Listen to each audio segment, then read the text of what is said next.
Thank you for coming tonight. Our guest speaker is Dr. Timothy Ball, PhD. Dr. Ball has studied climate academically and scientifically for over 40 years, after spending 8 years studying meteorology and observing the weather as an aircrew and operations manager in the Canadian Air Force. He earned degrees in Canada from the University of Winnipeg and the University of Manitoba, in England from the University of London, and subsequently taught at the University of Winnipeg. Dr. Ball specializes in the field of historical climatology. The title of his new book, The Deliberate Corruption of Climate Science, and the body of his work reflect a firm commitment to science based on evidence. I'll introduce the professor with a quote from an article that he authored, featured on the What's Up With That website on March 21st of this year. Quote, "It is one thing to waste time and money in the laboratory playing with climate models where they don't meet scientific standards. It is another to use their results as the basis for public policies where the economic and social consequences are devastating." Please welcome Dr. Timothy Ball, who along with author Mark Stein has had the experience of being sued by the infamous hockey stick wielder Michael Mann. Dr. Ball.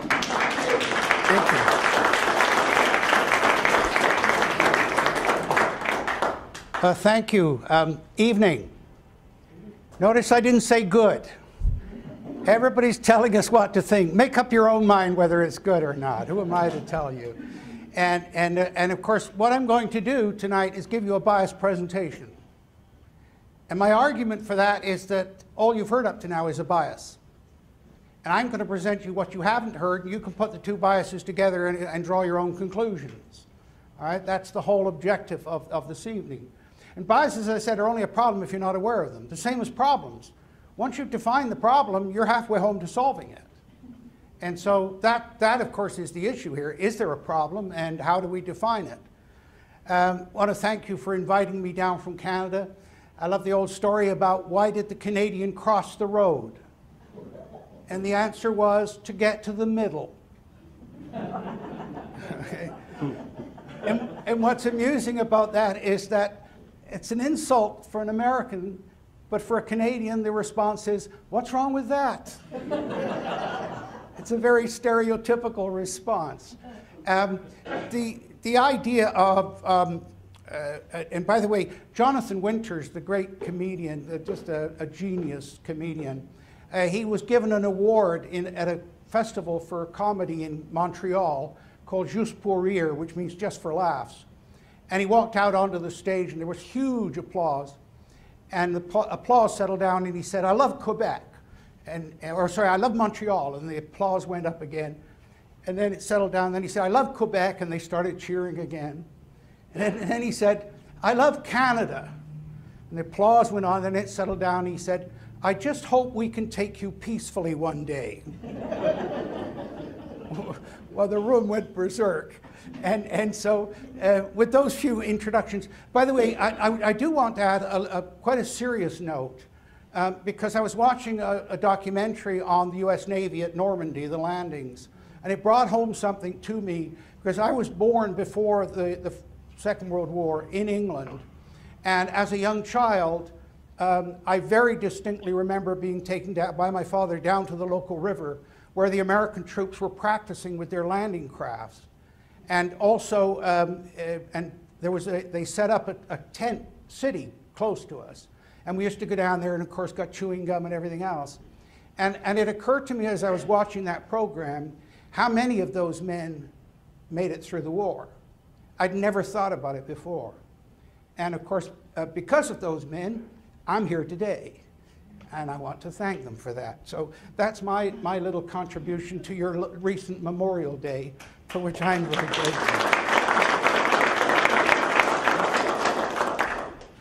Okay, we're going to talk about human-caused global warming. And that's the interesting thing about this. Most people have no idea about the science at all, not a clue.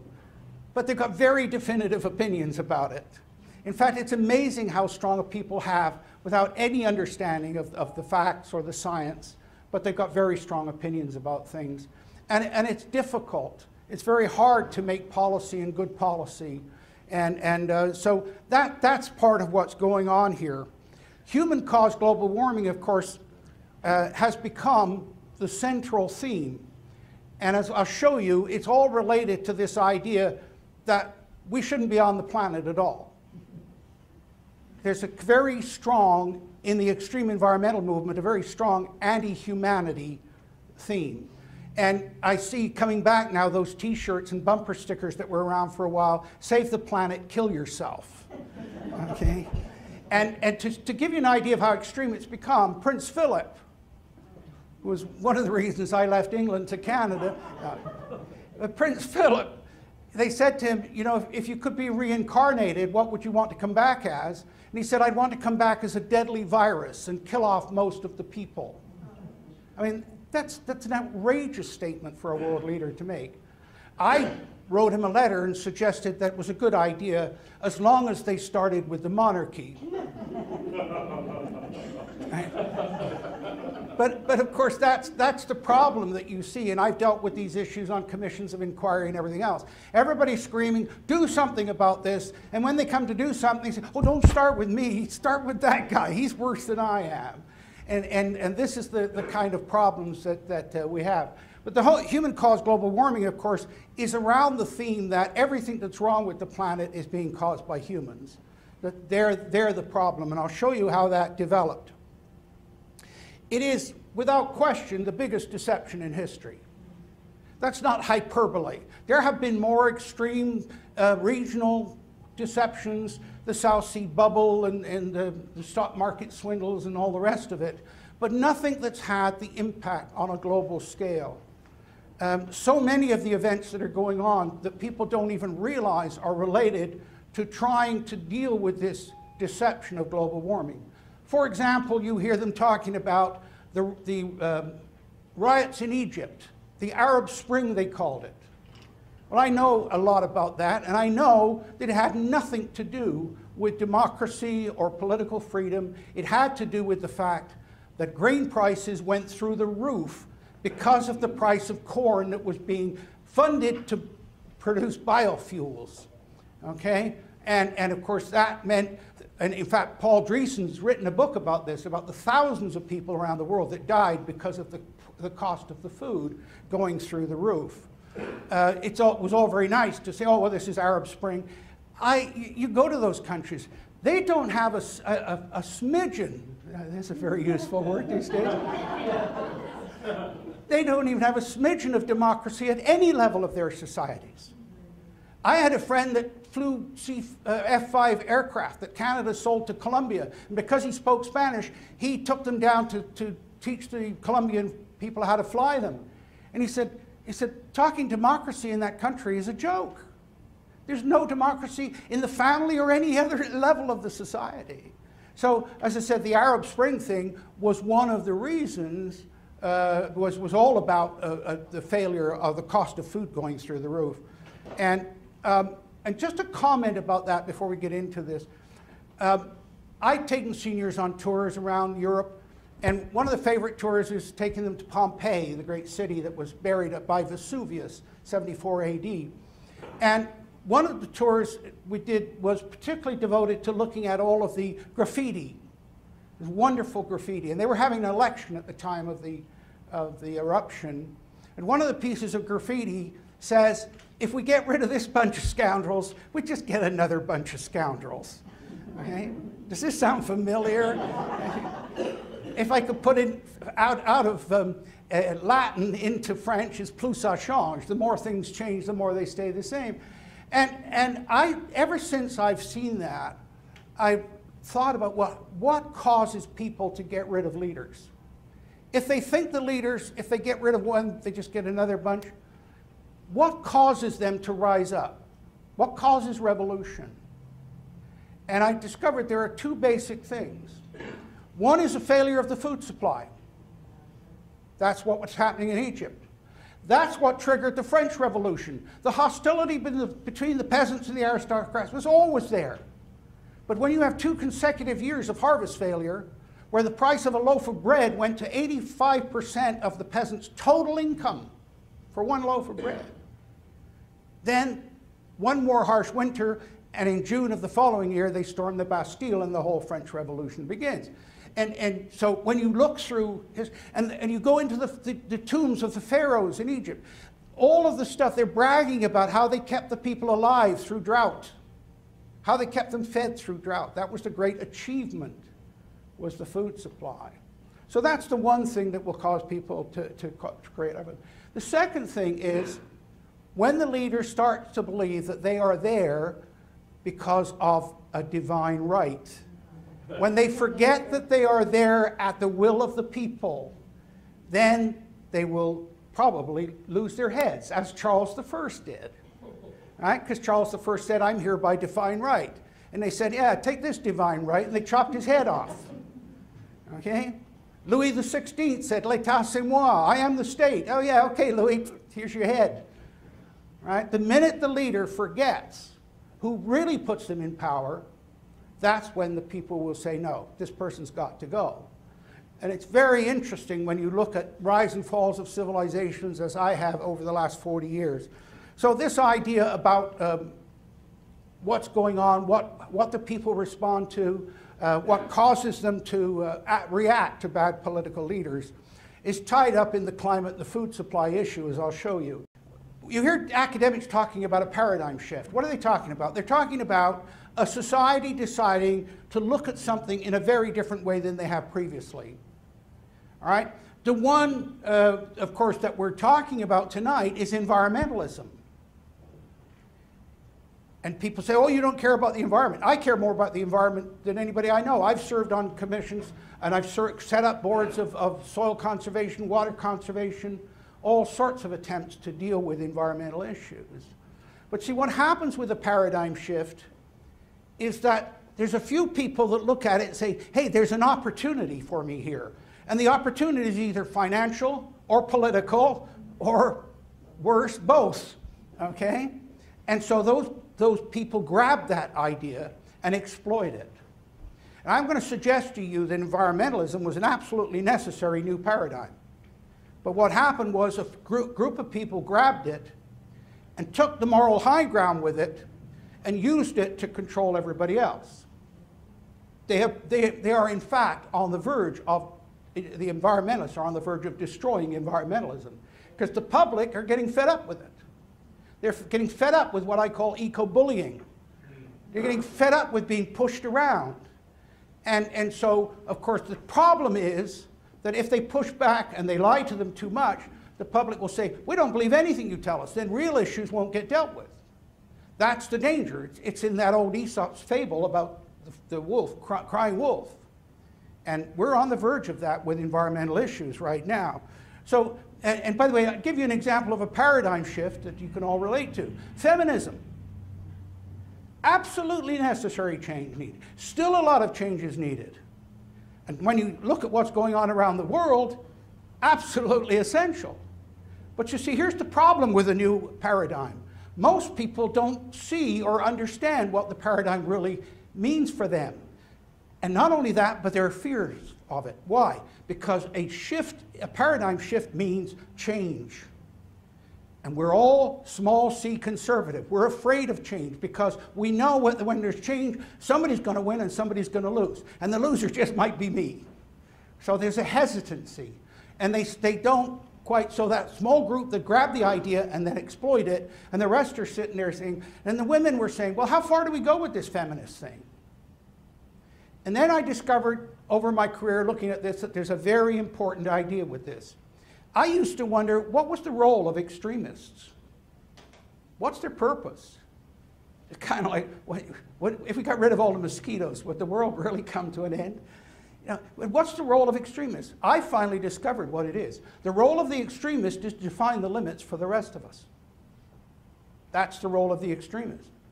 So with the feminist movement, women are saying, well, yay, there's some good things here, but I'm not so sure. And then somebody started doing something crazy, some woman, the bra burning, whatever you want to talk at. And suddenly the women say, no, no, no, no. Now we're losing more than we're gaining. No, you know, that extremists had defined the limits. That's starting to happen with the environmental movement.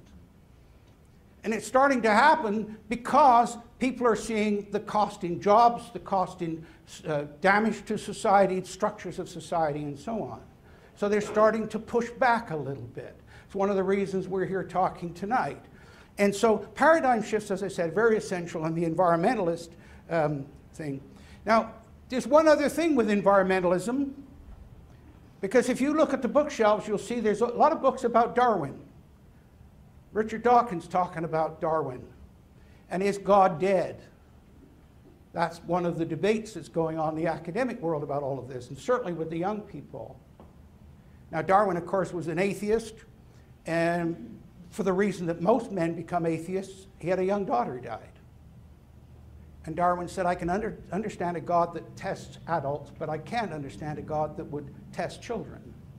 And that, as I said, is the reason why most men become atheists. But Darwin was used by science to defeat religion. And I'm not here to argue pro or for, whatever. But in defeating religion, of course, then you take away the reason for humans being here. Right? Yeah, well, we're here because God put us here. Well, you get rid of that, and then, well, why are we here? Do you know what change that made to the world? Enormous. Because if you went to the university in Darwin's day, if you went to Oxford University, and here's the Bodleian Library, one of the great libraries of the world, there were 3 doors to that library. There was the door to the humanities, which included history and religion and language and so on. And then there was a door to the natural sciences. And then the third door was to the library. What door was missing? What door is the largest door in any modern university? The social sciences. Okay? The social sciences emerged because that was the scientific world's way of trying to justify why humans are different than all the other animals. Okay? This is what the social sciences are about. Now, I wasn't going to talk about this, but I'm going to bring this in very briefly. But the anthropologists, you can look at this, and I talked and worked with anthropologists. What did they say? Well, we're different from other apes because we walk upright. We call it, Homo erectus. And then they discovered other apes walking upright. Oh, that doesn't work. And then they said, oh, we're the tool maker. So they called us Homo John Deere. No, sorry. We've got to be quick after supper here. So they called us Homo habilis.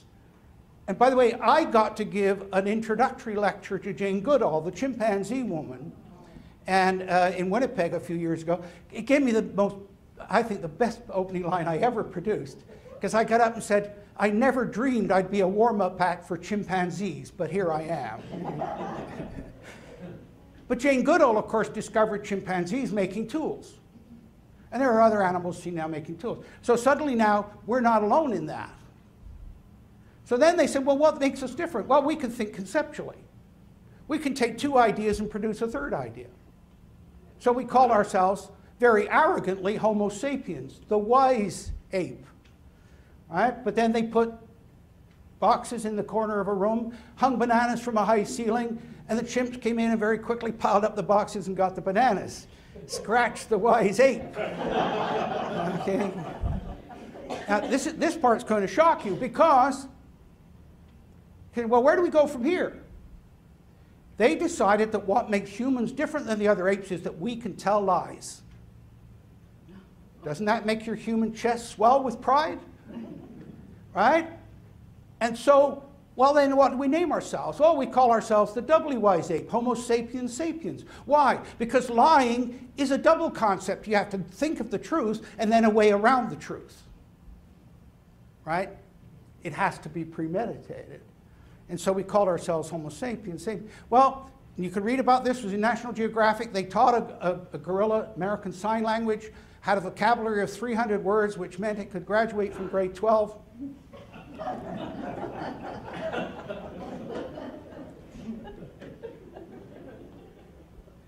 And they were watching the gorilla through a one-way glass. The gorilla was playing with a toy. It broke the toy. It hid the toy. They went in and said to the gorilla, who broke the toy? And he pointed at the other gorilla.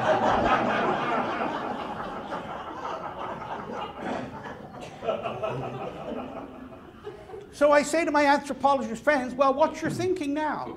What makes us different than the other apes? And he said, well, what we're thinking is that we're the only animal that can think about death, can think about an afterlife. And I said, well, hang on a minute. I've seen those videos of elephants picking up bones and wandering around. There's something going on there. And he said, well, yeah, but generally we're... And then I thought, well, if we can think about an afterlife, if we can think about death, isn't that where we came in? Isn't that religion? And that's where the social sciences are at this point. And so you start to understand the dynamics of what goes on in academia and how these different things emerge. But of course, once you got rid of God and religion, for most of the young people, and by the way, I was talking to one of my larger classes, and I love to get them on the edge of their seats. And I used to tell them I poked their brain, but the brain's got no nerves, so you're okay, it won't hurt. But I said something quite outrageous, and one of the students blurted out, "I don't believe you."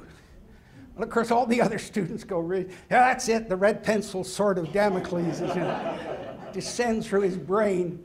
And then, as it quietened down, I said to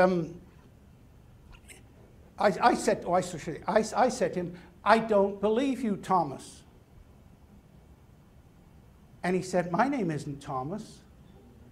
Yeah, and I said, "How many in the room know what I'm referring to?" And of course, what I was referring to was doubting Thomas in the Bible, right? Only 2 students in that class of over 350 had heard of that. So what you've got now are open minds, because I happen to think we're the moral ape. I think that's what makes us different, okay? And whether we like it or not, we have to have a belief system of some sort. So the young people were very vulnerable to environmentalism as the new religion that has effectively become a religion for them.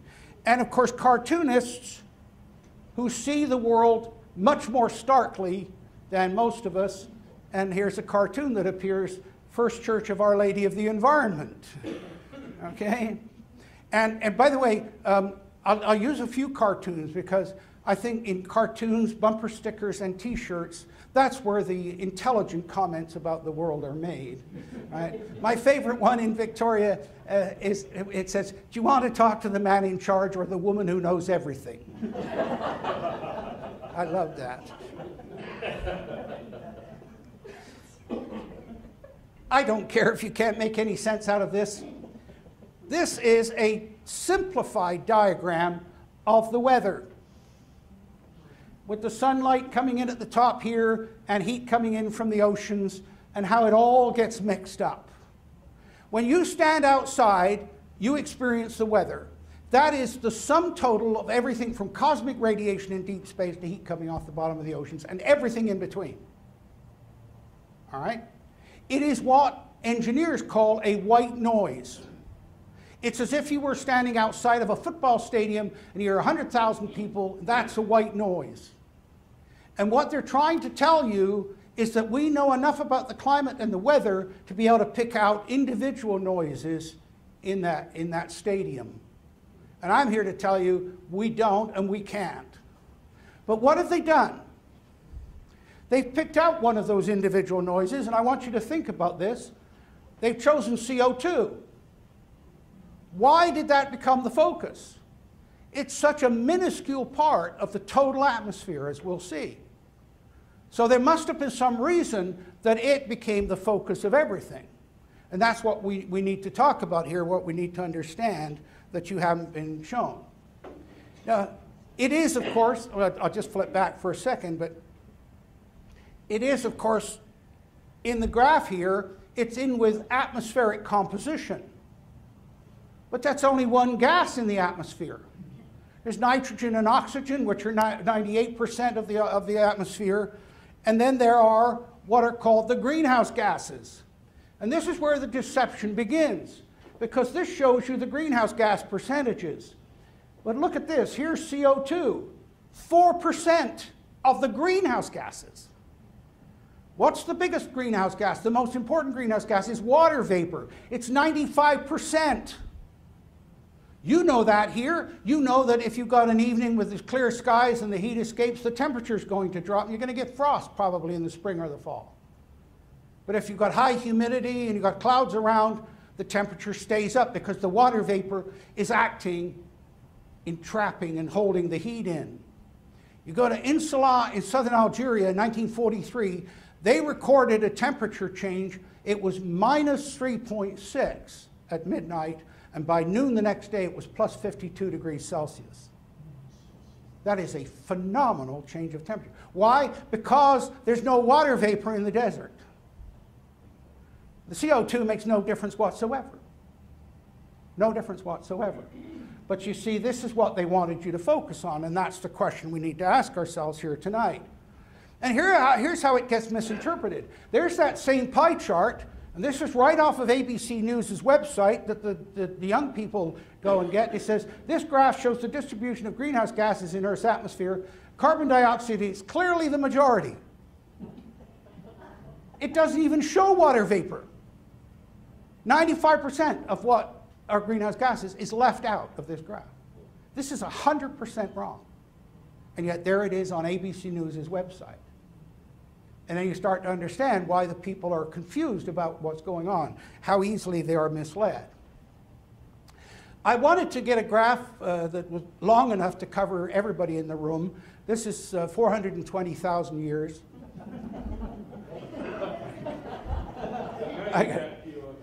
You know, when I joined the Canadian Air Force, one of the old sweats said, you know, if you can't take a joke, you shouldn't have joined. And I didn't realize how serious he was till I got assigned to the Arctic Search and Rescue Squadron. And the oldest aircrew member we had was 36. The youngest airplane we had was 43. Right? And we had an old DC-3 that had been used for towing targets during the war, and the whole frame had been stretched out. The plane was 3 inches longer than when it was built. The problem was that meant a 3-inch gap in the door, which when you're flying search and rescue in the Arctic is not exactly a nice thing to have. But anyway, 420,000 years, well, if it doesn't cover your age, it covers your mortgage, all right? So we're all right there. What this shows, this came out in 1991, and it was presented as proof that CO2 was driving temperature. Here's the current temperature of the Earth over here, and the blue line is the temperature, the red line is CO2. And the French researchers that brought this out, to Petit and Jouzel, but they were warning. They said, don't rush to judgment on this graph. Because if you look at this graph, when it's in a book, that's about 4 inches of graph that's covering 420,000 years. How much detail can you see? The answer is virtually nothing. Okay? Well, within 5 years, and they were saying, oh, this is proof. This is what these people that were using climate for a political agenda, they said this is proof that the temperature is driving, or CO2 is driving temperature. We knew within 5 years that it showed exactly the opposite. That the temperature changes before the CO2 changes. But what's the whole fundamental assumption that they make? They say, oh, CO2 goes up, the temperature will go up. That doesn't occur in any record anywhere in the world at any time in history. Nowhere. In fact, exactly the opposite happens. So the fundamental assumption they make about CO2 and temperature is wrong. But they blithely carry on because they know the public don't know that and don't understand that. So you can see that here. But by the way, well, I'll show you another graph. This shows you 600 million years of the Earth's history. I love it when they come on the radio and say, oh, it's the hottest day ever. Oh, boy, am I glad I lived long enough to see this. And I like to phone in and say, do you really mean ever? Well, no, it's in government record. Oh, that. How did we ever survive before there was government? My goodness, this is amazing. And of course, that's something that you've got to look at. What this shows is the current level, CO2 is the red line. And here we are at the current level, 400 parts per million of CO2 in the atmosphere. And Al Gore tells you that's the highest level we've ever had. Look at this graph. It is in fact the lowest level we've ever had. Okay? And in fact, you could argue, looking at here, the last 300 million years, that the CO2 level has averaged around 1,000 to 1,200 parts per million. 3 times what we've currently got. And do you know how we know that's important to the Earth? Because if you go to the greenhouses on the coast here, the commercial greenhouses, they pump up to 1,200 parts per million of CO2 to get the plants to grow more vigorously. In fact, you could, and Dr. Idso has done 30 years of research showing that increased CO2 increases the yield of the plant. And also, by the way, reduces the amount of water it uses. So I think that that's 300 million years of evolution of plants to an optimum level of about 1,200 parts per million. So you could argue, say, the plants are malnourished at 400 parts per million. Here's another interesting thing. About 480,000 or 480 million years ago, 438 million years, sorry, when the Democrats were still in power. Sorry. Remember, if you can't take a joke. But here's the temperature. The blue line is the temperature. This is the Ordovician Ice Age, 438 million years ago. An ice age. But what's the level of CO2? 4,000 parts per million. And they're telling you at 400 parts per million, we're in runaway potential of global warming. The evidence doesn't support anything that they're saying. Nothing. But they still push that agenda. Climate change. The climate's always changed. Saying that the climate's changing is like saying women have babies. Tell me something I don't know. But of course, the public have no idea how much the climate changes, how dramatically and quickly the climate changes, and I'll show you that very briefly. So for example, in my short lifetime, from 1900 to 1940, the global temperature was going up. And then from 1940 to 1980, it went down. And from 1980 to 1998, it went up. And from 1998 to now, it's going down. That's in my short lifetime. 4 climate changes. I survived them all. And the lack of CO2 has nothing to do with my lack of hair. By the way, I like to tell people, you're looking at someone that would love to have a bad hair day. Okay, I shouldn't get too flippant about this, but I love to bring some humor into it, because if I could name the human species, by the way, you know what I'd call us? Homo humorous rumorous, right? Because we need a sense of humor and we love gossip, right? Doesn't that sum up the human person right there? But here, this shows you that same ice core record from Antarctica. Here's the current temperature, and the temperature goes down to the ice age in here, and then up. So these peaks are what we call interglacials. You should be darn grateful we live in an interglacial. Canada's certainly grateful. It wouldn't have existed 20,000 years ago. All right? And so when you look at this, and then again, remember what they're telling you. Oh, it's warmer than it's ever been. But look at the previous interglacials, how warm they were. And you go back to 120,000 years. Barney Rubble wasn't driving a car. Okay? It's got nothing to do with CO2. But what I want you to notice is look at how quickly the temperature rose, but how quickly it also drops. Look at the variability. That's about 40 degrees Fahrenheit or more of variability of temperature in each of those ups and downs. That's normal. But you've been led to believe that change is not normal, that what's going on is not normal. You'll have a hard time figuring out what you're looking at here because it's a view of the world that you very rarely see.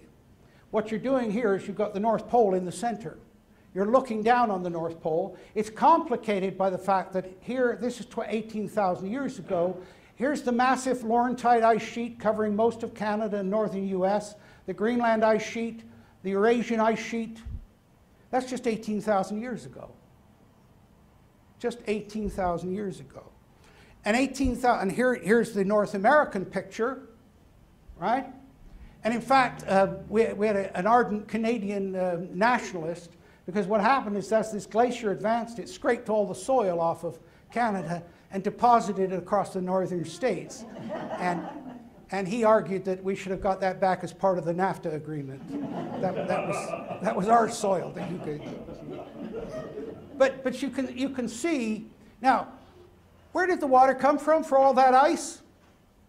The answer is it came from out of the oceans. So 18,000 years ago, the oceans were 420 feet lower than they are today. Right? You wouldn't need a Washington ferry. You wouldn't need BC ferries. Right? You'd all interconnected. And you can see how much the... this is 18,000 years ago. And you see the sea level, and look at the rapid rise in sea level in a period of about 6,000 years. Oh, they're telling Al Gore, oh, the sea level is going to rise, it's going to be the end of the world. Panicking you with that. And then, so you see from here about 15,000 years ago to 8,000 years ago, that's when the dramatic increase in sea level, so 427 feet approximately. For the last 8,000 years, sea level has increased very, very slightly. And this is another problem. You see, they tell you, oh, you heard another story about Antarctica, and oh, it's going to melt and crash into the ocean, the sea level is going to rise. Hang on a minute. Remember the old grade 8 experiment when you put a glass of water and you put an ice cube in it? And what will happen when the ice cube melts? Most people think the water will spill out over the edge of the glass, and it's not right. Some will say, well, the water level will stay the same. They're not right either. In fact, the water level will go down, right? Because when water freezes into ice, it expands. The ice occupies more space than the water that formed it. So if the Antarctic and Greenland ice caps were to melt, most of them are already below sea level. So that, in fact, wouldn't affect sea level. In fact, it would cause a decline in sea level. But they don't tell you that, right? So, and then, if you're standing on the shore, like you're down in the Gulf of Mexico, Louisiana coastline there, you say, oh, the sea level's coming in. It's advancing in. Do you know what's happening there? The land is sinking. The land is sinking. Because you can stand on a shoreline, and if the sea level line is moving, you don't know if it's because the water's rising or falling or because the land rising or falling. And I can show you places all around the world. Hudson Bay in Canada is getting smaller at a very rapid rate. A place called Sloops Cove, where the Hudson Bay Company used to tie up their sailing ships, is now above water even at high tide. And that's in just 200 years. That's geologic change. That's tremendous. So change, very dramatic, going on all of the time. This gives you an illustration about the sea level. This is a graph of about 10,000 years. And you notice what I'm doing is taking very long records, and then we're looking at shorter and shorter time periods. This is from Greenland. This is ice core data, the temperature from Greenland over the last 10,000 years. Here's the current temperature over here. It's been warmer than the current temperature for most of the last 10,000 years. But again, they don't tell you that. It is that warming that caused the ice to melt. It's called the Holocene optimum. Optimum, warmer temperatures. Okay? So when you look at that, and I've got an arrow here, and I'll tie that in for you here. This is a photograph that I got from Professor Ritchie from the University of Toronto. He's passed away now. But what it shows here, this is a white spruce, Picea glauca, and it's radiocarbon dated at around 4,940 years old. And yet it's 100 kilometers north of the current tree line. To have a tree grow to that dimension in that latitude, the temperature has to be 2 to 3 degrees warmer than currently. All right, and they're saying, oh, 2 to 3 degrees warmer is going to be the end of the world. How did the polar bear survive this? How did the polar bear survive this? Well, we'll look at that question because, of course, that's one of the things that they want to play on people's emotions with. Extinction. Oh, then we've got to find, like the World Wildlife. Oh, we've got to have the panda. It's got to be nice, fuzzy fur ball with nice big round. I tell you, I've seen those polar bears. They're hunting machines, killer machines. Okay? But let me tell you that by the way, animals are not going extinct. This is one of the great myths. In fact, it's estimated we've only found, located, and identified 35% of all the plants and animals on the planet. Only 35%. They found an animal the size of a small cow in the Vietnam forest about 4 years ago, and they had a war there. How did the cow escape the war? No, I mean,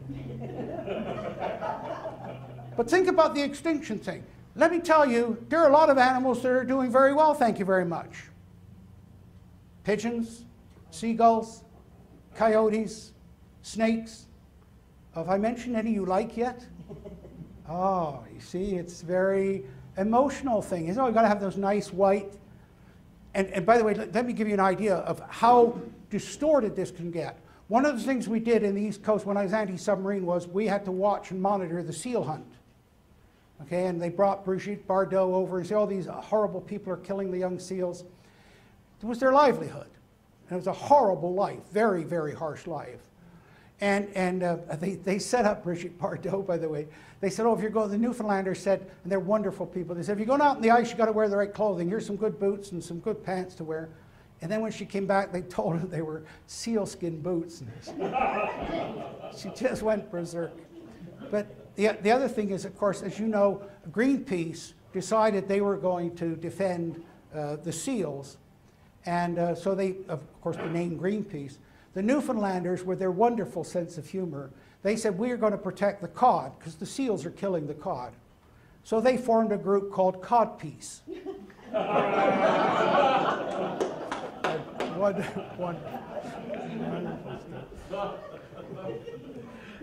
But here you can see, as I said, you can see how warm it was when that spruce tree was formed.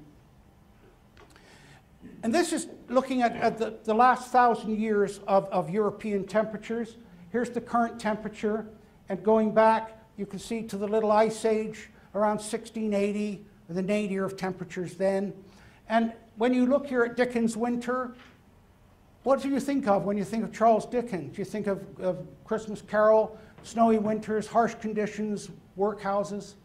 The first 9 years of Dickens' life in London, it snowed every single winter, and the snow stayed on the ground for 3 months. You don't even get a vestige of that today. Nobody's arguing that warming hasn't occurred. The question is, how long has the warming been going on?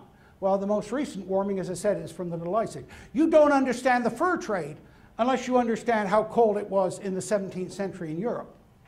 I gave a talk to a group, and it was a French historian of French clothing. You think you had a boring job, right?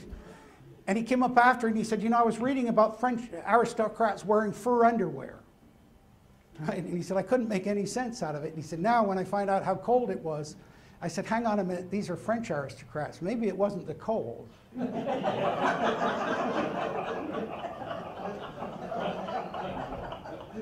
But if I tell you that in 1704 they had ice on the Mediterranean in the south of France, you start to understand how cold it was.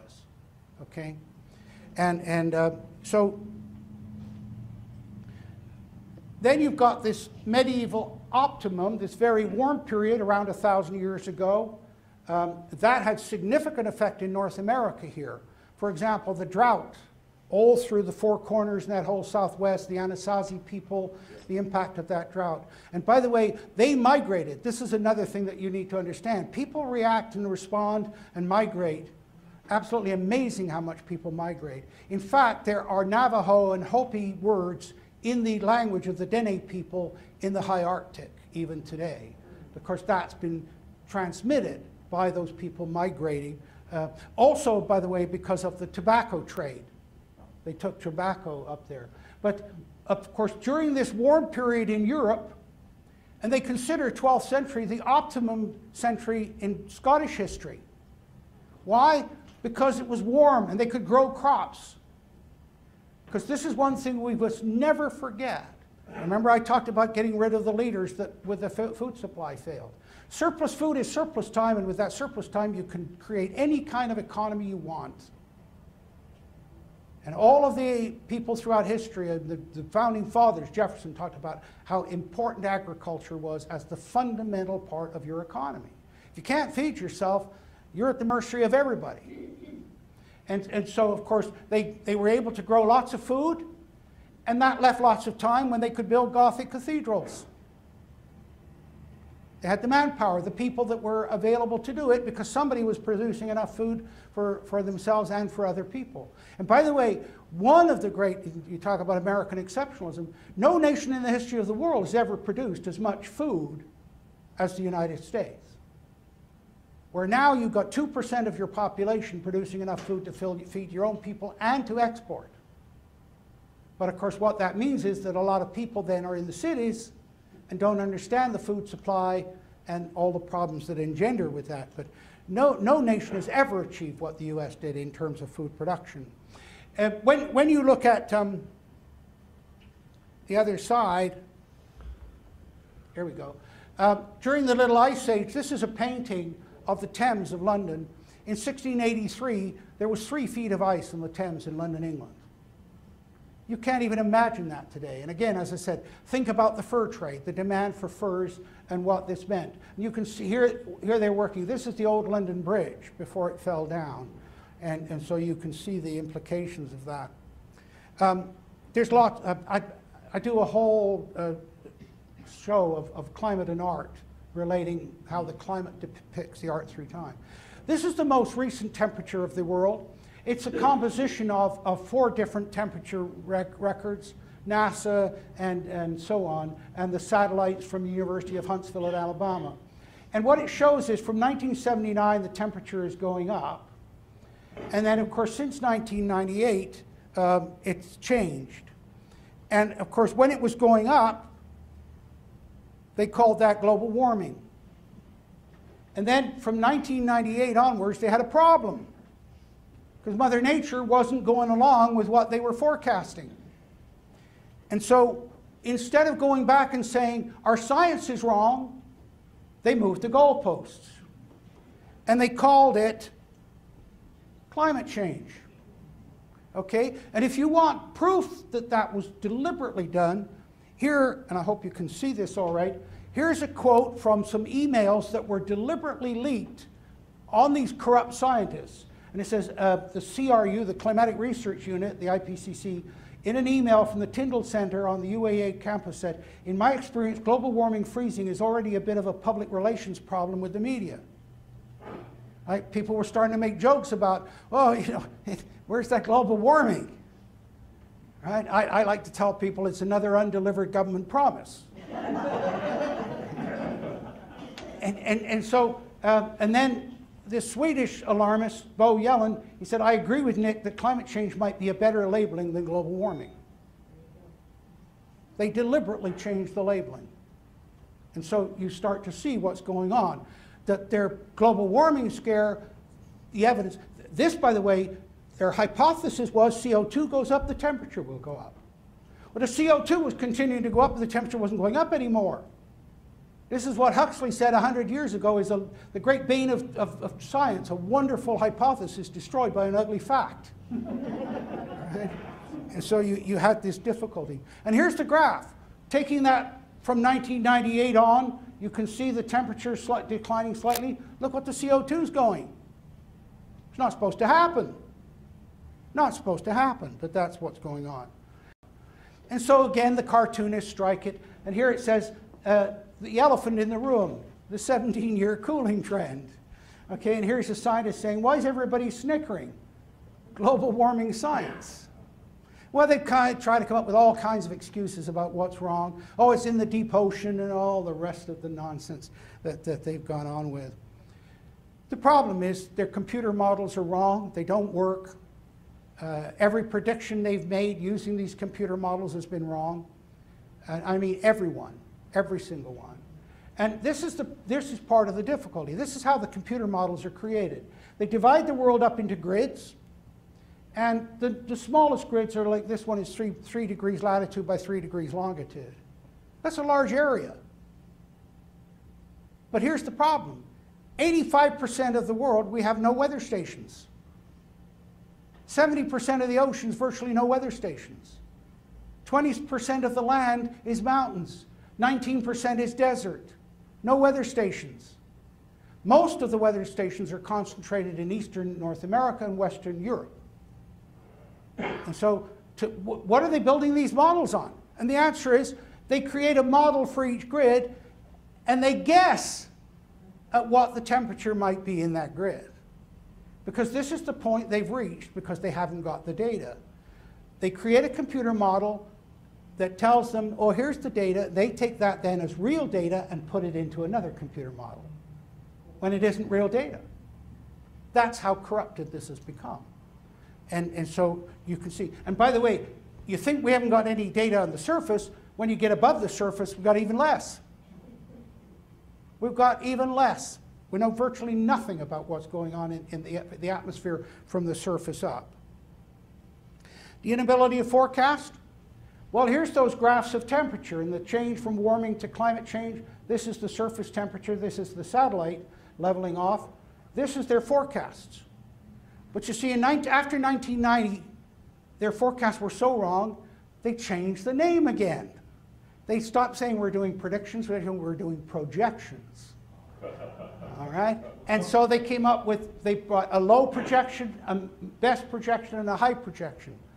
Even the low projections are wrong. And would you buy anything from anybody that was wrong with every previous forecast they've told you? But that's what they expect you to do. At some point you say, sorry, you've been wrong. I'm not listening to you anymore. And so you can see the problems that have developed. I got to brag about the Canadian model's the worst of all of them, by the way. And Canada's been very deeply involved in this, unfortunately, through the government from the start. This is the multi-model predictions from 23 countries. Here's the actual temperature. The Canadian model, as I said, was worse than any of them. Its projections were the worst. And that's not surprising, because see, one of the things that everybody knows, if you can't forecast the weather 2, 3, 4 days from now, how can you possibly tell me what it's going to be like 40 and 50 years from now? You can't. Right? And I like to tell the farmers that. Phone Environment Canada and say, what's it going to be like a year from now? And they say, oh, we don't do long-term forecasts. And then phone them the next day and say, what's it going to be like 50 years from now? Warmer? I got to disconnect here. Time to disconnect here. This is and this is the amazing part. By the way, if you know I know what's going on in the US, the VA and all of that stuff. Mary McCarthy said several years ago that bureaucracy is the rule of nobody. It is the modern form of despotism. And I think you see that playing out everywhere. The bureaucrats have become completely unaccountable, and they, of course, then have enormous power to come in and do whatever they want with you. But here just shows you the arrogance of power that they have, because the Canadian government, Environment Canada, they give a 3-month, 6-month, 12-month forecast, and then they publish how often that forecast has been accurate in the last 30 years. Well, if I tell you that this is a map, it's a 12-month accuracy forecast. The gray is less than 40% accuracy. In other words, you could be better with tossing a coin. And the dark blue, less than 45%. The average accuracy for all of Canada is 41.5%. Would you buy anything from somebody like... But what's amazing is they publish this on their own website. They say, look how bad we are. Oh, keep sending the chat. It's incredible. It's absolutely incredible. And I'll show you, this is again the Canadian. This was their forecast for the winter of 2013, Eastern Canada. Above normal. They couldn't have been more wrong if they tried, right? But then when you look at the accuracy of their forecasts over that 3-month forecast, it's 48%. Less than chance. And you know what? If you say tomorrow's going to be the same as today, you've got a 63% chance of being right. And the governments achieve about 70%. Boy, you're paying a lot of money for that extra 7%, I'll tell you. It is really quite amazing. And just to make you feel a little better, your own NOAA does the same thing. They do their monthly or 3-month, 6-month forecast, and then they do a test. They test to determine how accurate their forecasts are. You can see that you're at 57%, so it's pretty good, right? Way better. I mean, 57% accuracy is just incredible. And when you go and look at what it costs you, what those agencies cost you, it's phenomenal. I want to show you this quote. This is from a person who is a meteorologist and physicist. His name's Klaus Eckhart Plous. And this is what he said about a year ago. 10 years ago, I simply parroted what the IPCC, that's the Intergovernmental Panel on Climate Change, told us. One day, I started checking the facts and data. First, I started with a sense of doubt, but then I became outraged when I discovered that much of what the IPCC and the media were telling us was sheer nonsense, was not even supported by any scientific facts and measurements. To this day, I still feel shame that as a scientist, I made presentations of their science without first checking it. Scientifically, it is sheer absurdity to think you can get a nice climate by turning a CO2 adjustment knob. That is a phenomenal statement for a scientist to make. That is absolutely outstanding, amazing, because it contradicts everything that you're being told. Totally contradicts everything you're being told. But what are they exploiting? They're exploiting your lack of knowledge, and I've already shown you some things that most of you weren't aware of. And of course, the old sky is falling, Chicken Little syndrome. And one of the things they tell you is, oh, there's going to be more severe weather. We're having more severe weather. And of course, they want to do that because they want to play on the perception people have. Because it seems like every time you turn on the TV, oh, here's another severe weather event. And Governor Brown with his drought in California and all the rest of it.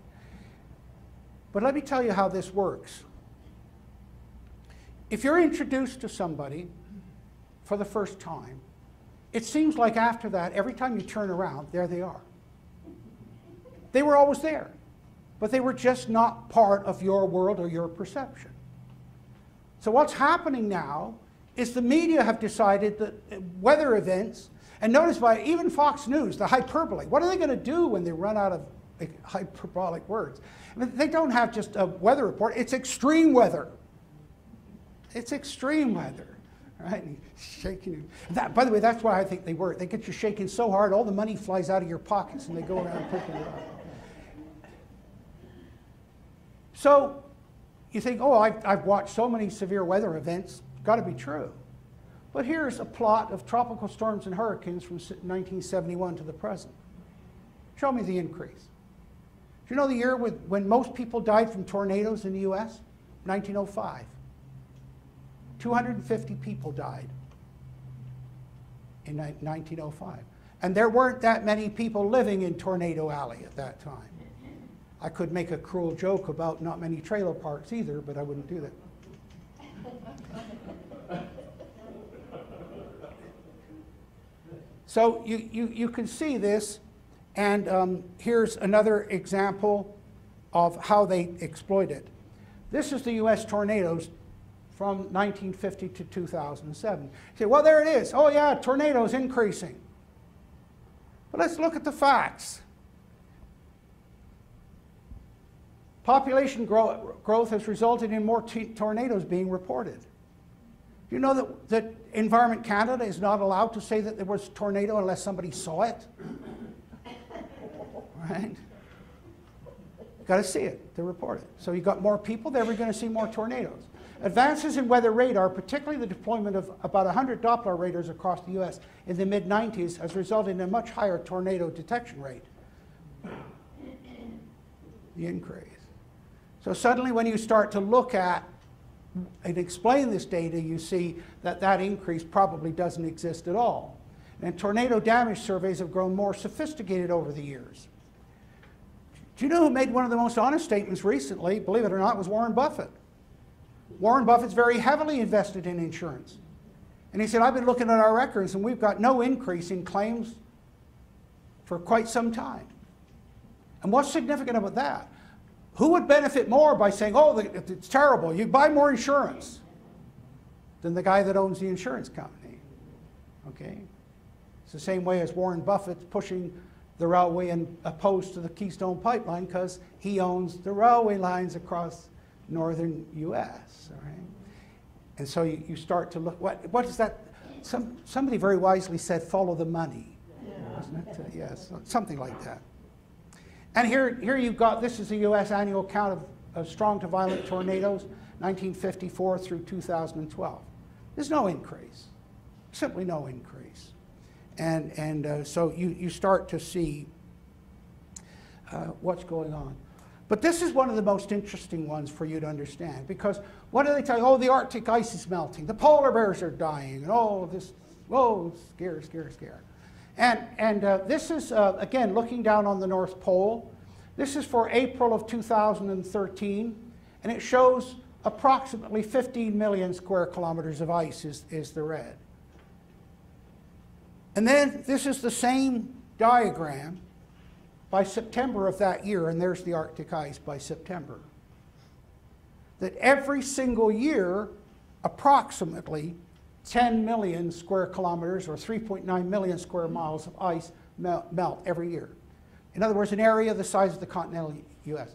That is normal. Normal. But how many people are aware of this? The answer is virtually nobody. And that's why they chose these things, because they know you don't know. And let's put that in some perspective. That means that it melts in approximately 150 days. So 3.9 million square miles melting in 150 days. That's 25,900 square miles a day. That's normal.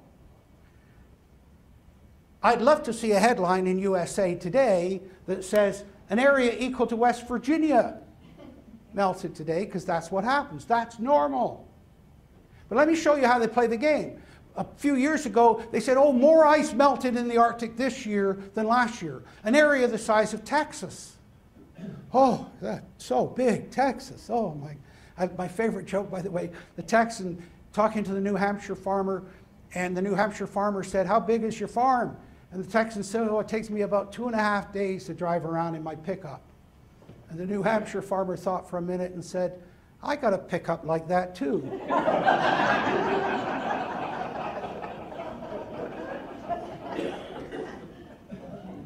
But of course, you see, when you say, well, what's the area of Texas as a function of the continental U.S., it's about 4%.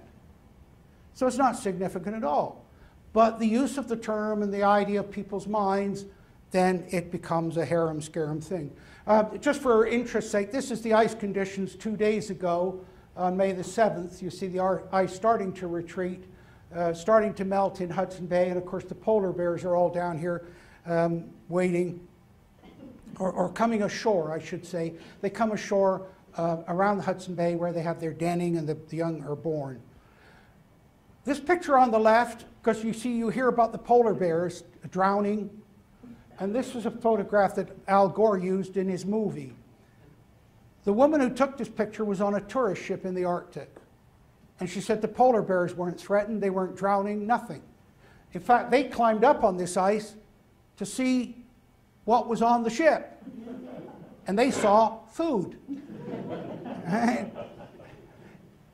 They are superb swimmers. In the search and rescue we did in the Arctic, I've seen polar bears 100 miles offshore. Why do they swim so well? Because their long fur is hollow. And it's hollow because it transmits sunlight down into the body to keep the body warm. Because it's hollow, of course, it floats. Next time you see a polar bear in the water, you'll see all that fur up. And of course, it just paddles away happily looking for food. But one of the things about the polar bear is it only appeared in the Arctic about 100,000 years ago. In biologic terms, that's yesterday. It is actually a modified version of the Alaska brown bear. And because it so recently arrived in the Arctic and modified to a white fur, you find hybrid polar bears. Polar bear grizzly hybrids. And of course, the Alaska brown bear lives on land. Polar bears live on land very well, thank you very much. That's how they survived that warm period I showed you when the ice was melting. So all of this nonsense about polar bears. But what happened? Canada, we call the Eskimos Inuit. That's what they wanted to be called. The Inuit have always insisted the bear's demise was greatly exaggerated by scientists doing projections based on flyover counts, but their input was usually dismissed as the ramblings of self-interested hunters. How did that come about? Well, the US government said, no, you can't hunt polar bears in Canada. How they got away with that, I don't know. But I can tell you the Inuit people were entitled to hunt 1 polar bear a year, provided the polar bear expert at Igloolik, by the name of Mitch Taylor, if he said the polar bear numbers were adequate, they were allowed to hunt 1 polar bear per family per year. But very few of them did it. What most of them did was they sold that hunting license. And they could get anywhere from $80,000 to $120,000 for that hunting license. And when you're living in the Arctic, that's a lot of money. That's a big income. Gone. Deprived, completely gone.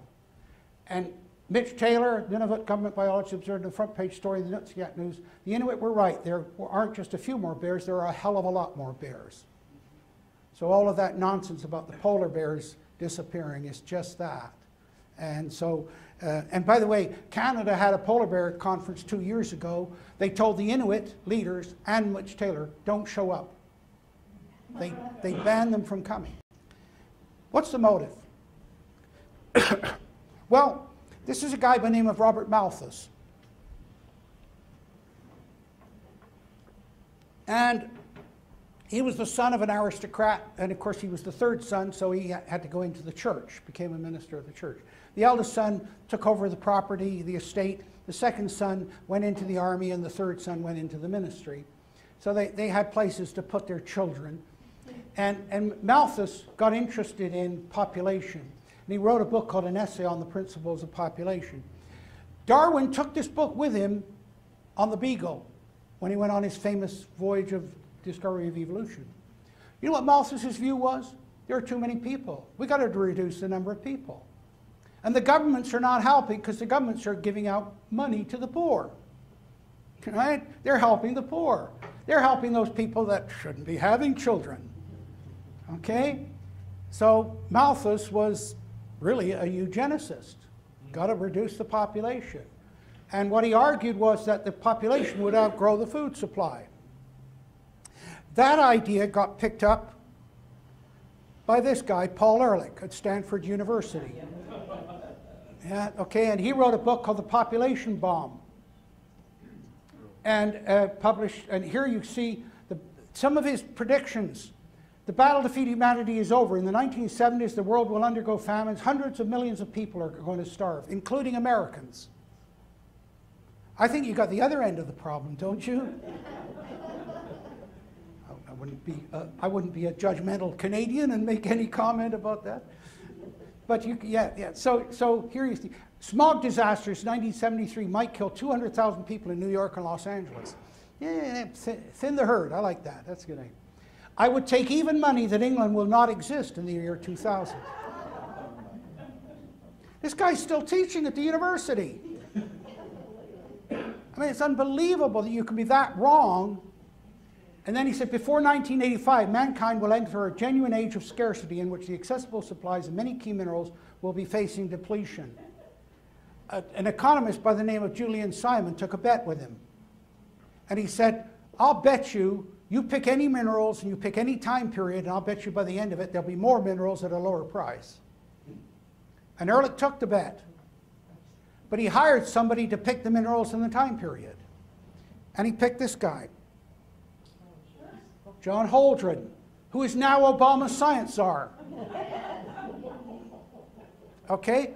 And Holdren wrote a book with Paul Ehrlich called Ecoscience, Population, Resources, Environment. And here's one of the things he says in the book. Indeed, it has been concluded that compulsory population control laws, even including laws requiring compulsory abortion, could be sustained under the existing Constitution. So how could that be? But here's the game. Here's the game. Many years ago, H.L. Mencken, who I used to think was far too cynical, but as I get older, I realize was very wise. H.L. Mencken said that the urge to save the planet is almost always a false front for the urge to rule. Yes. Okay? And in order to justify doing what under normal circumstances people would say, you can't do that. Forced abortions? What kind of a state do you think we're living in? But look what he says. under the existing, if the population crisis became sufficiently severe to endanger society. Oh, we're doing this for the greater good. Oh, we're taking over your land for the greater good. We're taking over your water resources for the greater good. We're saving the planet. You don't care about the planet or the children? What kind of a monster are you? See, that's the moral high ground they take. That's the way it's played. So you've got to look at, how do they justify this? And there you see it. Holdren, by the way, was a promoter of eugenics, the idea that you select certain people. And then that got put into the Club of Rome, which was founded by David Rockefeller in 1961. And these guys, King and Schneider, said the common enemy of humanity is man. There's that theme we talked about earlier. In searching for a new enemy to unite us, we came up with the idea that pollution, the threat of global warming. See, they needed something that was going to impact the whole Earth. Because then they could say, hey, individual nations aren't capable of dealing with this. It's got to be one world government. It's got to be a total world government. That's the only way we can handle this. It's a threat to the whole of the planet. That's the game that's going on here. The Club of Rome got, by the way, into the Agenda 21. We'll get to that in a minute. But here's the interesting thing. This goes back to about early 60s at least. This is called the demographic transition model. What it shows is that as your economy improves, your population declines. Okay? Why? Why did people have a lot of children in the old days? Because that was their pension plan. And they had lots of children because if 3 out of 10 survived, you were lucky. I advise you all to read a book called The Weaker Vessel, which was the lot of English women in the 15th and 16th century. And when I tell you that Queen Anne had 19 children, and she outlived all of them, only one of them lived to the age of 7. These are conditions we can't even relate to Africa today. The average woman in the 17th century had 23 confinements, that is 23 pregnancies. And what they did was, the child was, the second it was born, it was baptized because they didn't want it to die with original sin. They baptized it and they said, well, this child is Elizabeth. And then if Elizabeth died, the next girl that was born was called Elizabeth. They kept using the name till the child lived. We don't even relate to those things. You don't understand what history was like and what it was all about. And by the way, Antonia Fraser wrote about that in a book called The Weaker Vessel, which was the description of women in the 15th and 16th century. But the demographic transition shows if you allow economic development, the population goes down. And in fact, in those countries that are not allowing immigration, they've got serious problems. Because if you go to Japan, you normally need 2.6 children per family. Okay, I was the 0.6 in my family. You've already figured that out, haven't you? But if you have below 2.6 children per family, then your population rate's going to decline. Japan is about 1.3. And what they've got now is an aging population because people are living longer and in better health, and you've got a smaller and smaller young people to support that. Many countries, Russia, they're paying white Russians to have a third child. Italy's paying couples to have a third child. Province of Quebec is paying French Canadians to have a third child. See how political it becomes. Okay, well, we decide which ones we want, which we don't want. Japan is one of the most racist nations on the planet. Doesn't allow immigration. You see that Aoki, the golfer, who's Japanese, he's actually third generation Korean. But they won't allow him to be a Japanese citizen. And so, as I say, when you allow proper development, it's a situation in the US. Amongst your American population generally, the birth rate's going down. It's being offset by immigration. Right? You're creating this, oh, we need them for the jobs, to do the jobs. Now you know why. So this demographic transition actually is the solution. So you allow development, you don't block development. This is Maurice Strong, a Canadian, who it was interviewed, and he said, isn't the only hope for the planet the industrialized nations collapse? Isn't it our responsibility to bring that about? He's a member of the Club of Rome. Okay, a very good friend of the Canadian Prime Minister. And he started all of this. He took it from the Club of Rome and put it into the United Nations. How would you do this? How would you bring about the end of the industrialized nations? Well, if you think about the industrialized nation driven by fossil fuel like the engine of a car, you can stop the engine of the car by squeezing off the fuel line. But if you do that, people scream right away. You've experienced that. The price of gasoline goes up, everybody's in a riot. Right? But you can also stop the engine by plugging the exhaust. So if you could tell people, hey, the exhaust from your engine or your industrialized nation is causing runaway global warming, and we've got to stop it. And what is the exhaust from that fossil fuel engine? CO2. So now we come full cycle around. Why did they choose CO2? Because it wanted to fulfill this. Got to shut down the industrialized nations. And of course you see that's what Obama's doing. The coal plants and all the rest of it.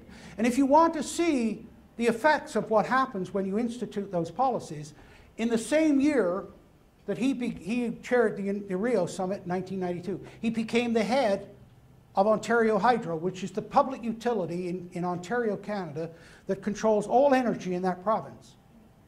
And he shut down the nuclear plants, he shut down the coal plants, and he built wind turbines.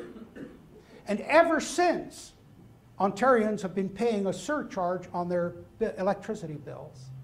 And they'll be paying it for 40 years as they attempt to catch up with the damage that he did. But he wants that for the whole world. That's what he wants for the whole world. And so this guy, I mean, he's got a lot to answer for. By the way, when Elaine Dewar, who interviewed him for her book, said, well, that's a good idea, why don't you run for politics? He said, you can't do anything as a politician. I'm going to the United Nations where I can get all the money I want, not be accountable to anybody. But he's become accountable. Do you know where he is now? He's hiding out in China, where he's saying China's the greatest country in the world. Right? Yeah, great, if you can live there on your billions. Do you know why he's hiding out in China? Because the US government want him for fraud. Because he and his son, Kofi Annan, who was the head of the United Nations, and his son, made millions of dollars off of that food for oil in Iraq scam. And we've actually got photographs of a South Korean businessman with $1 million check being handed over on this deal. So and by the way, I should tell you, there's a Canadian by the name of Conrad Black who was put in jail in Florida. He's now out. He never did anything illegal, but he never ever in his life did anything that was moral or ethical. But he gave the game away because they said, why aren't you in politics? He said, I don't need to be. That's one of those statements that's just a sleeper, isn't it? The more you think, I don't need to be. In other words, I can get everything I want, do whatever I want, not be accountable to anybody. And so, unfortunately, that's the sad truth. And here's what Elaine Dewar, and I spoke to Elaine 5 years ago, said you should redo the book. She said, I got hate mail, I got death threats, I wouldn't go near it. Worst thing I ever did. She said, Strong was using the United Nations as a platform to sell a global environment crisis and the global governance agenda. So that's what he did. And that's what you're suffering under now. In the United States, this is Senator Tim Wirth. He was the guy that put this on the political table because he wanted a scientist that would say that humans were causing the global warming. And he found a guy by the name of James Hansen who was working for NASA. And Hansen said, yeah, I'll come before your committee and I'll say that. It's not possibly true, but yeah, he said, I'll say that. He was rewarded by being made head of NASA GIS for the rest of his career. Okay? While he was a senior bureaucrat, was protesting before the White House, which completely defies your Hatch Act, which limits the political activity of senior bureaucrats. While he was the head of NASA GIS, he flew to Britain and defended 4 Greenpeace people who had bombed a coal plant. And they got off on the grounds that here was this senior American scientist saying that what they were doing was justified. But what happened with Wirth? He said, well, we got to get this Hansen to appear before a Senate committee. And so they set it up, and this is the level of corruption. And you can Google this on Frontline, PBS Frontline, Wirth's interview. They figured out which was the hottest day of the year in Washington from the record, June the 6th. And they said, okay, That's the day we'll have or we'll have Hansen in to talk about global warming and the heat, the runaway heat. But the night before, they went into the Senate and they opened the windows and shut off the air conditioning. So the whole thing was held in sweltering heat. And of course, what better ambiance to make your argument about global warming? That's this man. Guess where he's working now? Gave up a nice Senate seat. He's now with the United Nations. Okay? So when you start to look at, we'll go through this fairly quickly, but here's Maurice Strong, the political, the United Nations, Rio in 1992, and then of course the scientific. They set up the Intergovernmental Panel on Climate Change to create the science that they needed to prove their political point, to focus on CO2. How did they do that? And I just want to, very quickly, I used to think that government commissions of inquiry were great ideas. Wonderful. Finally, we're getting the politics out of it. The first commission I got appointed to, boy, was I rudely disabused. I was appointed to be on a commission investigating lake levels in a large lake in Canada. And by the way, if you think people get angry about climate, water is a much more vicious issue, much more vicious issue. Anyway, we then got the terms of reference from the government for our investigation. They were so narrow that they literally determined what the outcome of our report would be. And I said to the chairman of the commission, Mr. Duncan, I said, you go to the minister and tell him, unless we get full access to all data and all information, I'm going to go to the media and say, you're trying to predetermine the outcome of this. Well, we got all the information. And guess what? I found out there have been 4 previous commissions of inquiry, all identifying the problem, all recommending changes. None of them ever acted on. And here we are in our 5th commission of inquiry. But of course, you see, it's in those terms of reference that they control the commission of inquiry. But that's where the conspiracy theories start. What's one of the biggest conspiracy theories in the US? Who shot Kennedy? Kennedy inquiry. I was watching Judge Warren on ABC television. They said, well, Judge Warren, why didn't you look at the mafia connection with Jack Ruby in Dallas? You know what he said? It wasn't in my terms of reference.